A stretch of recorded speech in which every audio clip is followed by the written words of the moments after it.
pretty good to me in Game 6. Giannis, Trey wasn't playing. He wasn't himself. That was clear. Just like you said, Harden was a shell of himself, Trey was a shell of himself.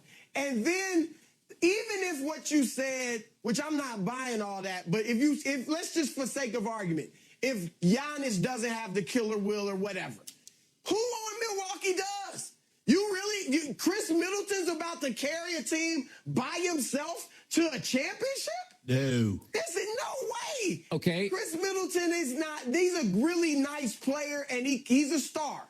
But he's not a superstar. Drew Holiday, let me go back to being a star. He's a one-time All-Star, and that was years ago. I mean, Brook Lopez? Look at the numbers he put up in Games 5 and 6. He was a low post 26, 8, and 11 for Drew Holiday. He's twice as big as Clint Capella. Did you see how hard they guarded in 5 and 6? Their whole body language was different. You want to talk about tenacious D? They played it against Atlanta. They looked flat and lifeless last night. No, they didn't. That's what sounds like. It's a little easier. Is it not easier to guard Kevin Huerter and Cam Reddish and Bogdanovich and Danilo Gallinari and Trey Young and Trey Young and Trey Young? Yep. Trey was hurt. He was not that hurt. He looked fine to me. Well, how did Milwaukee look against your Nets? How'd they look? Yeah. I told you it was 1-on-5. How'd Kevin Durant look? He looked like the best player on the planet to me. Where is he? Huh? He had one of these with me this morning. Yeah. Well, he's not toasting. He's not celebrating. He ain't playing basketball. So Giannis must have did something right in Game 6 and 7 because your guy had a 2-0 lead, and he had his Game 7 on his home court. So Giannis did something right. 1-on-5. Oh, it was no 1-on-5. My guy, he put up as virtuoso a performance in 2 games as you'll ever see. So way beyond what your guy Lagon could do. So, Chris, if I'm hearing Skip correctly, if you're hearing him correctly, it wasn't so much what the Suns did, their big three. It was what Giannis and the Bucks didn't do. They're just a different team with him in the lineup. What's your eye test tell you? What did they look like last night? They look like a team that got beat by a better team last night. They look like a team that's going to get swept. They're not getting swept. Yeah. Well, I'm answering Chris's question. I say Phoenix in 4. How about that? Do you want to bet that? That's all I need to know. And if Giannis wasn't playing, let's just for sake of for kicks and giggles, if Giannis wasn't playing, what would your pick be? If Giannis wasn't playing, they would have won Game 1. They wasn't winning no Game 1 without Giannis. It was the classic trap game. He was good last night. Who? Giannis. He wasn't great, but he was good. 20 and 17. I think he actually I think he was less aggressive because he was watching them in the 2 games without him and said, okay, the ball's moving. I see Drew getting his, Chris, Brooke, and I think he was less aggressive. His 11 shots, that's the fewest he's taken in any playoff game this season other than the game he got hurt early in the third quarter. How about if I show you one play? Let me show you one play on which he didn't actually get a shot up. This was with 4:20 left in the game when they did have a chance to cut it all the way back to 7 points. They were down 9. If we could see what Giannis did, catches it, he dribbles it, he dribbles it, he dribbles it, he dribbles it, and Cam Johnson just takes it away from him. That's classic. That's what they do. That's who they are with Giannis in the post. Dribbling, dribbling, dribbling. Yeah, he'll put up some numbers. You look at the stat sheet, that's pretty good.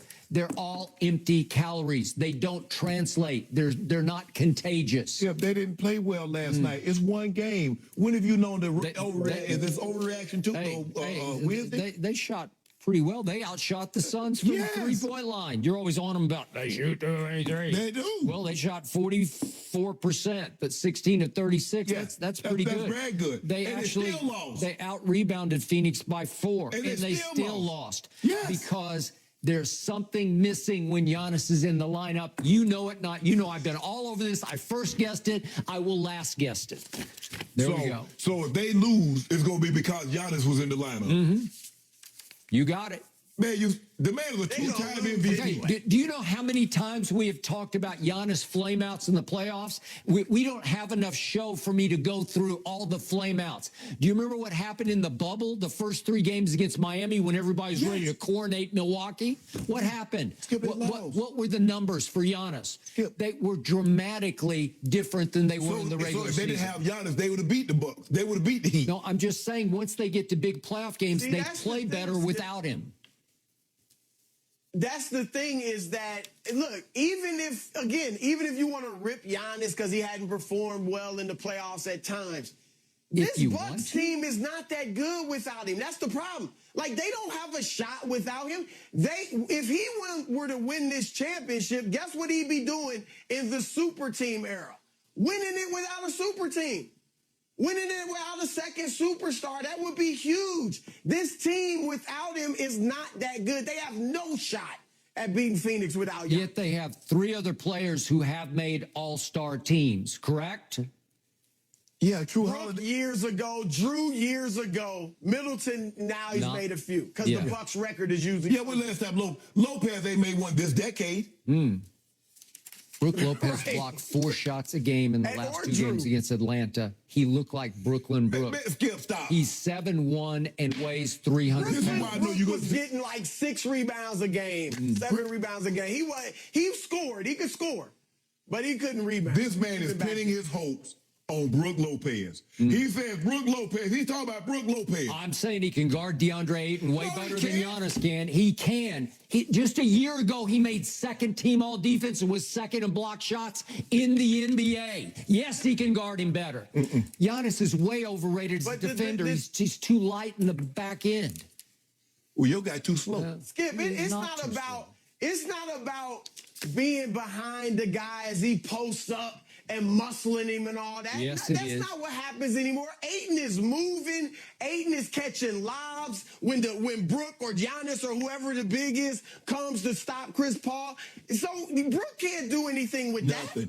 Oh, stop it.